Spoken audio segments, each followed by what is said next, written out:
संसारियों से आस मत लगाना। अगर वास्तव में आप बनाना चाहते हैं तो भगवान को अपना पति बना लीजिए, भगवान आपकी पत्नी बन जाएंगे, भगवान आपके पुत्र बन जाएंगे, भगवान आपके सखा बन जाएंगे, भगवान यहाँ तक कि आपके नौकर भी बन जाएंगे। बोलो बांके बिहारी भगवान की। भगवान आपके नौकर भी बन जाएंगे।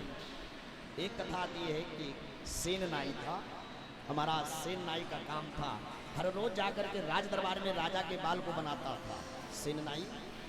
एक दिन ऐसे रास्ते में कथा चल रही थी, सेन नाई भगवान का परम भक्त। महाराज कथा को होते हुए देख करके सेन नाई ने सोचा कि चल करके थोड़ा सा 10 मिनट कथा सुन लेंगे, उसके बाद में जाएंगे राजा के बाल दाढ़ी इत्यादि को बना करके चले आएंगे। लो महाराज सेन नाई कथा में आकर के बैठा और कथा बड़ी अच्छी चल रही थी।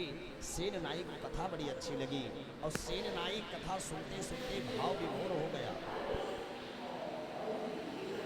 सेन नाई कथा सुनते सुनते भाव विभोर हो गया। सेन नाई कथा में मस्त हो गया, कथा में डूब गया, प्रसंग में डूब गया। सेन नाई भूल गया बाल बनाने जाने के लिए राजा साहब का। अब तो महाराज कथा का नियम होता है 3 घंटा होगा, 4 घंटा होगा, 6 घंटा होगा।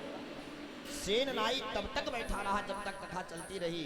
जब पंडित जी ने कथा को बंद किया, प्रसाद लिया, प्रसाद लेने के बाद में सेन नाई को याद आया, ओ ये तो सुबह से शाम हो गया, मुझे राजा साहब का बाल बनाने जाना था। आज मैं जब राजा साहब के दरबार में जाऊंगा तो राजा मुझे मृत्यु दंड दे देगा, मुझे मार देगा। क्यों? क्योंकि राजा महाराजा हैं, वो कुछ भी कर सकते हैं। कर तुम अगर तुम अन्यथा कर तुम सर्व समर्थवान है वो। आज तो मुझे फांसी की सजा, मृत्यु दंड मुझे मिल जाएगी।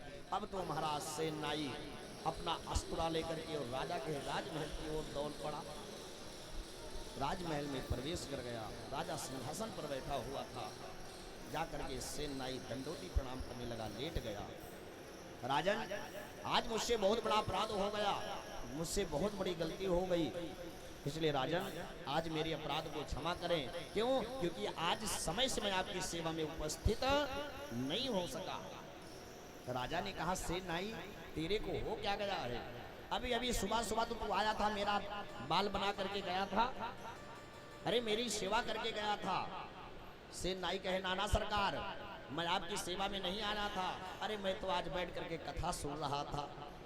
महाराज मैं बैठ करके कथा सुन रहा था। राजा ने कहा सेन नाई बात बताऊं, आज तूने जितना अच्छा बाल बनाया है, जितना अच्छा लगा, आज इसके पहले इतना अच्छा किसी दिन तूने बाल नहीं बनाया था। सेन नाई कहे राजा साहब मैं तो कथा सुन रहा था, कथा में बैठा था, मैं नहीं आया था। जब राजा बार बार कहने लगे, 10, 20, 50 लोग बैठे थे सभा के मध्य में, सबने एक स्वर में कहा कि हाँ सेन नाई तू आज सुबह सुबह राजा साहब का बाल बनाने के लिए आया था। सेन नाई को याद आ गया, ओहो मैं जिस भगवान की कथा सुन रहा था, मुझे लगता है वो भगवान आज आकर के राजा साहब के बाल को बना करके गए।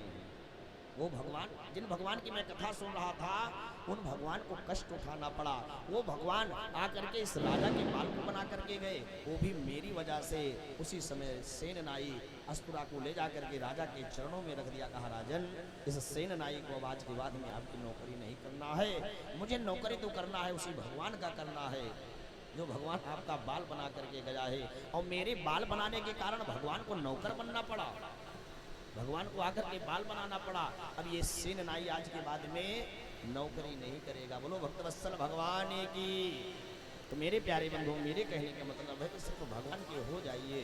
भगवान तो आपको स्वीकार करने के लिए भगवान आतुर हैं, भगवान खड़े हैं। ब्रज गोपियों ने कहा कि कन्हैया मैं अपने प्राण को त्याग दूंगी, लेकिन मैं तेरे को त्याग करके यहाँ से अब जाने वाली नहीं हूँ। भगवान ने कहा कि ठीक है